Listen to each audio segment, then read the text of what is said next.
this is Melanie. And Scotty with Ecstatic Hearts. Welcome to our Tuesday Tantra talk about shame and emotional intimacy. Do you experience shame or emotional intimacy issues? Well, let's look. So, when people hear this, like, well, I don't experience emotional intimacy, there's different ranges. There's all sorts of levels. So it could be, oh my God, like, I don't ever want to date men or women because I just, don't want to put my heart out there. It might just be, I'm kind of afraid to ask that person out because I'm afraid they might reject me, or I'm just afraid of what they might think or what they might say or what they might do, or how they might judge me. There's all sorts of levels of emotional intimacy. Or like you just had a really great date with someone and you totally want to see them again and you're like terrified of calling because what if they don't answer? Or what if they say no and reject you? Oh my God. So there's a big range. And then one of the biggest issues that gets in the way of emotional intimacy is shame. And by the way, guilt is when you think you've done something wrong. Shame is when you think you are wrong. And the biggest source of shame, I think, in our culture today is around sexuality, around sex. What are some of the issues you think are common in sexuality, babe? Well, surprise, surprise. It's what we're taught in school. It's what we're taught in religion. Usually we don't get much sexual education at home, or if we do, it's generally negative as well. And there's this huge movement on purity and abstinence only, true love waits. They say it in a variety of ways, but the message is the same. Sex is only good in a monogamous, heterosexual, adult relationship. Yeah. Well, isn't that a bit narrow? And even then, we still have a lot of shame around it. We have shame around our bodies. We have shame around sex. Go ahead. I mean, just because we get married and we're like, all right, we made it. We're married and we're adults and we're like doing the monogamous thing. And wait a moment. That shame that was built up over time growing up, it's still there. Why is it still there? Why do I still think sex is dirty and wrong and bad and that I'm a sinner because we're having sex, and that there's all this fear and guilt and shame around it? What about sodomy? What about sex toys? What about oral sex kinks? is considered sodomy too, by the way. Oh my God, there's all these things. They're all shameful. And this is a major issue for many, many, many people around the world, is having shame and guilt and fear around our sexuality. Even our thoughts around our sexuality. Go ahead. Not to mention if we've actually been traumatized, raped, assaulted, which so many of us have been, that carries on more shame about I'm dirty, I'm wrong, I'm unlovable, nobody wants me, sex hurts. I don't deserve pleasure. All these stories that we've created, shame around our sexuality, that prevent us from developing true, authentic emotional intimacy, that prevent us from experiencing our pleasure, that prevent us from having orgasms, that prevent us from being truly in love and sexy with our partners. Yeah, and this is a pretty big problem that people, I don't think, understand the full impact of. 60% of women in the United States and 30% of men experience trouble achieving orgasm. And that's just one small aspect of it, but that's a big number. And most of those cases revolve around shame. And even if you don't have a problem with that, there's still different levels. For instance, like if, how do you feel about your body? When your friends come over, do you greet them naked? Is that, acceptable in your world? Why not? If you were caught masturbating when you were a kid, did your parents go, oh, go get it, son, break one out for me or something? Because, it's usually not our experience but why is self-pleasure not celebrated and encouraged, even taught, versus something that's repressed and is bad? And some of you listening to that right now are probably cringing a little bit like, oh, that's not terrible. But it's just the way we're taught and conditioned, whether we want to or not. Okay, so what do you do about this? How do you get free of this? And again, the benefits of it are that it allows you to experience life in its richness and fullness without judgment and muscle memory and trauma getting in the way and preventing you from feeling your feelings fully in the moment. So What are the steps you do? So, like you said, whenever we've experienced shame in the past and we don't feel emotionally ready to handle it, what happens is we lodge it away in our bodies to deal with at another time. It's like, I don't know how to deal with this stuff now, so I'm just gonna pack it in my bags, deal with it some other time, maybe. And our body does this naturally. It's not something we think about. And when we do that, we just like clamp down and shut down and closes off our pussies, gives us erectile dysfunction, and those are the extremes, but in any case, it prevents us from experiencing our full bliss, from experiencing energy flowing fully aware, awake, vibrantly through our bodies, and robs us of our pleasure, our love, and our ecstasy. So, ways of dealing with our shame as it comes up and as we're experiencing it in real life are, to begin with, the first step is witness consciousness. So when we feel these uncomfortable feelings, be it shame or guilt or judgment or fear, we want to notice what we're experiencing. So we may start by noticing the thoughts or noticing what we're feeling in our bodies and the emotions or the sensations that are coming up, and noticing and being aware of what we're experiencing is the first step to dealing with it. Awareness is always the first step. So, anything else? And so one of the things about that is that witness consciousness, you may not know what that means. It's similar to mindfulness. This is just one of the many Tantra tools that we use to help move through this. And the cool thing about our style of Tantra is that it's all about celebrating who we are as sexual beings. It's all about getting all this past out of us and free of fear and shame so that we can live in the moment. It doesn't mean you have to do any particular thing. It just allows you to be at choice versus on automatic. Mm-hmm. So after awareness and using witness consciousness, the next thing is to share it. Like, go talk to someone and bring this stuff alive through communication, through conversation with people. It helps you uncover it, because a lot of this stuff is buried. These stories that we made, these events that happen that cause trauma or whatever, are sometimes forgotten. Our brains actually forget it to help protect us, which is good when we're at 4 or 5, but it's useful for us to be aware and bring them back up, because only by being aware of them can we then deal with them. And by sharing what's alive for you with someone who's your intimate partner or close friend or therapist, someone you feel safe holding space for you, it allows you another avenue of releasing that, of letting it out, of being free of it. Whenever we hold it secretly to ourselves, like we really kind of want to do, because it's really scary to actually share what's going on in those vulnerable moments, we just pack it in and hold on to it some more. And here's a secret about secrets. Secrets are like stones weighing you down. If you have a bunch of secrets in your backpack, that's like, people say carrying your baggage with you. Secrets are your baggage, and sharing them and letting them go with other people, it actually not just frees you up, but it also creates connection with other people, because people feel that you trust them and you can grow more closely with them, and guess what, their secrets are similar to your secrets. You'd be surprised at how many people are harboring the same things that you're afraid to let people know because they might judge you. It builds intimacy with whomever you share it with, and it shows your vulnerability, and vulnerability really creates connection.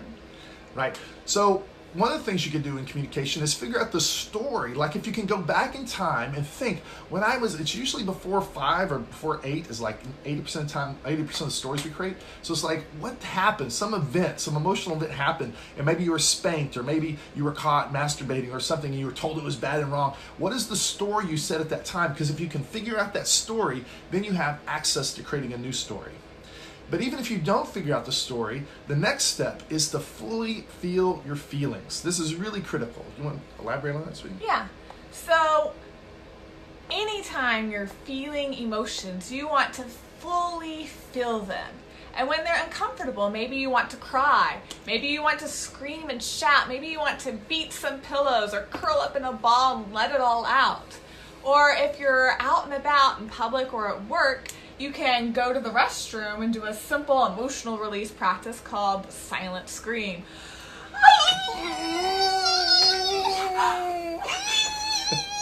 It seems silly, but if you're angry and you need to get it out, it's better to do that there than do it in someone's face when you're in an emotionally charged state. Yeah. It's always better to release some of your emotions and deal with them on your own before you release some of your emotions at someone who's not ready to hold space safely for you.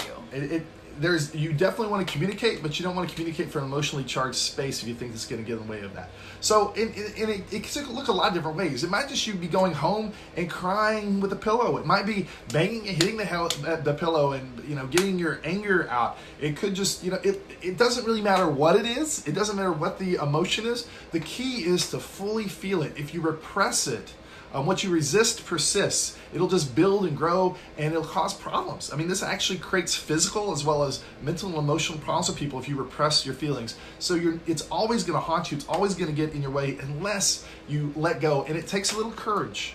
It takes courage to basically go into your emotions and face them, and it feels icky sometimes. It's not necessarily comfortable, but only through really stretching your comfort zone can you grow. So when you go into it and you feel it, then you might be a little bit uncomfortable for a little bit of time, but then you'll be free for the rest of your life. So the only way out is through, folks. So feel your feelings. All right, what's next? All right. The next part is breathe. Breath is so important in all these different scenarios. And again, we have a breath for dealing with these uncomfortable emotions. It's called the Tonglen breath. It's an alchemist breath of breathing in all the icky discomforts, holding it there, putting a smile on your face as you exhale with sound, releasing it with love and acceptance.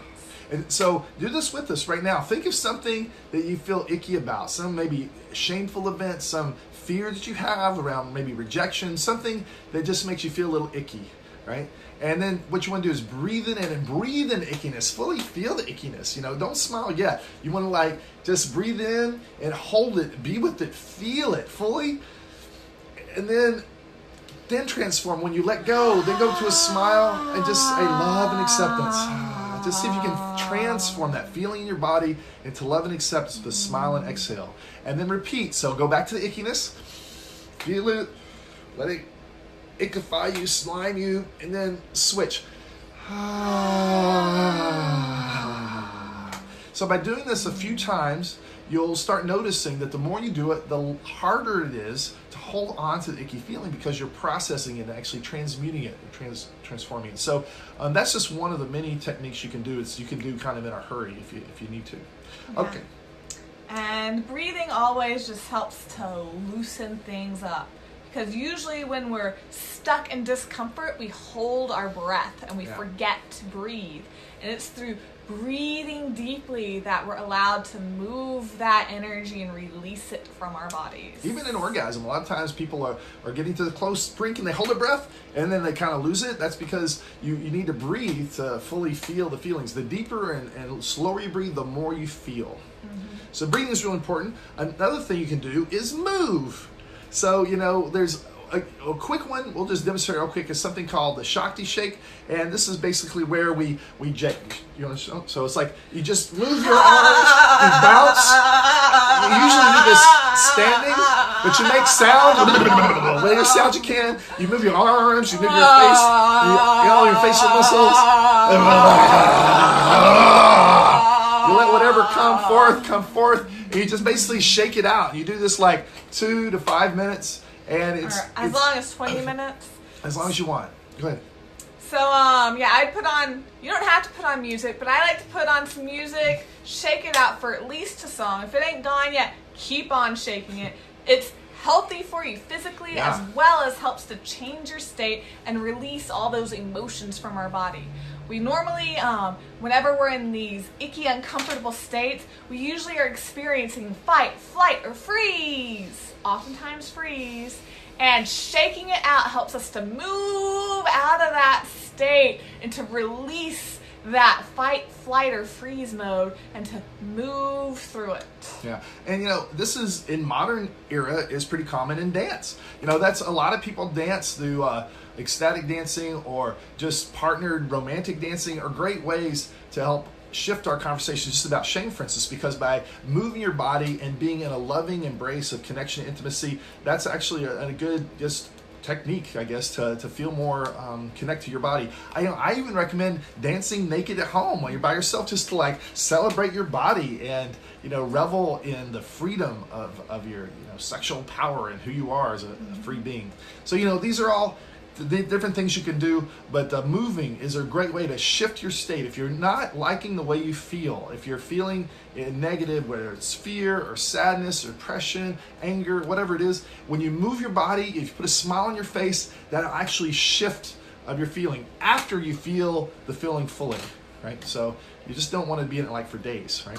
Okay, so the next thing you can do is reprogramming. So reprogramming is basically, when we talked earlier about going back and figuring out what these stories are, you basically realize that you made the story when you were 5, like I'm bad or no one loves me or whatever it was, and then you realize now, and by the way, this is much more powerful than most people think. We're going to do a whole nother video on this later, but it's when people create these paradigms, 80% of our belief system is created before we're 8 and 50% before we're 5, I believe. But the point is that we make up these stories like my mom was needy and my dad had to take care of her because they had a codependent kind of relationship. So I made up that women were needy. And for the first many years of my adult life, guess who showed up for me to date? Needy women. That was my filter. It was the glasses I was looking through. And it's so powerful and it's invisible. It's unconscious that we're only going to see and even become attracted to those people that fit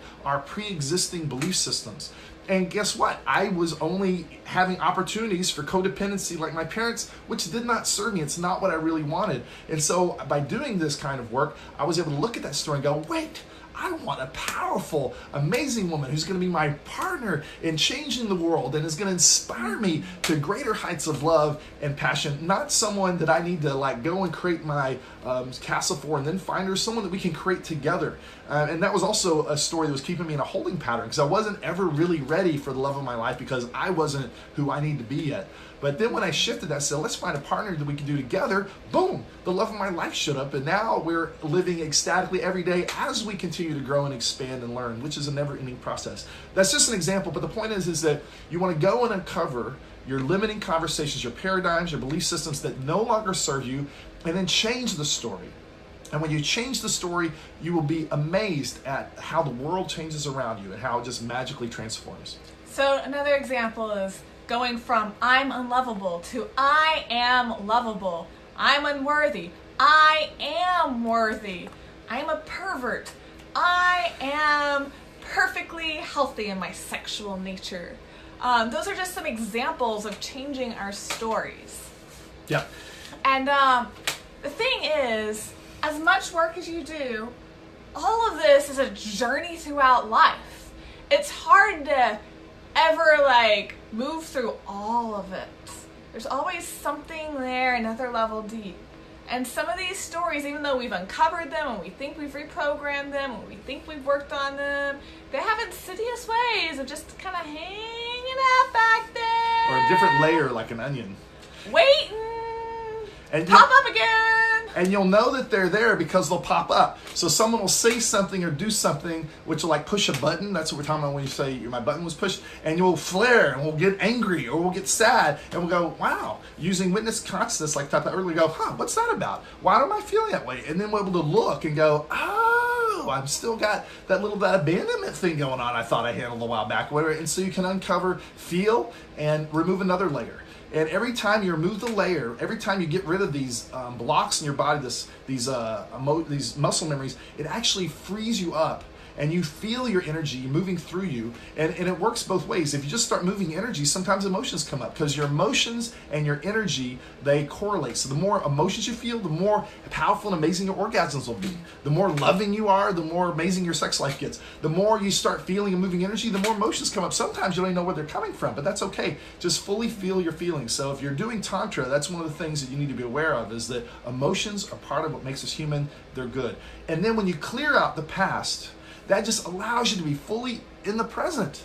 Most of us can't even see what's going around us. Most of us are 80. You know, they did a study. 80% of the time we're in make believe. We're operating out of our judgments and assessments versus what's really around us, and it doesn't allow us to live the full, rich, amazing life that's available to you. And to choose what we believe, and to choose how we respond emotionally, and to choose in for greater love, intimacy, romance, and amazing out of this world orgasmic bliss. Yeah.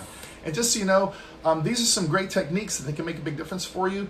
And the most powerful way we know of to really bust through this stuff in a major way is to come into like a weekend workshop. We've got one coming up. It's called The Path to Ecstasy, July 20th and 22nd, weekend after next. And what it is an opportunity for you to come with other amazing, supportive people that you can share your stories with. And it's really powerful when you say, oh, these are my stories. You realize other people have the same stories that aren't true. And you're able to support each other and breaking through them together. Also, there's a dynamic of having a group energy. When you have the entire energy field of a whole group going and you move that through you, it busts through your stuff much quicker and more effectively than you can individually or by yourself. Believe me, teamworks,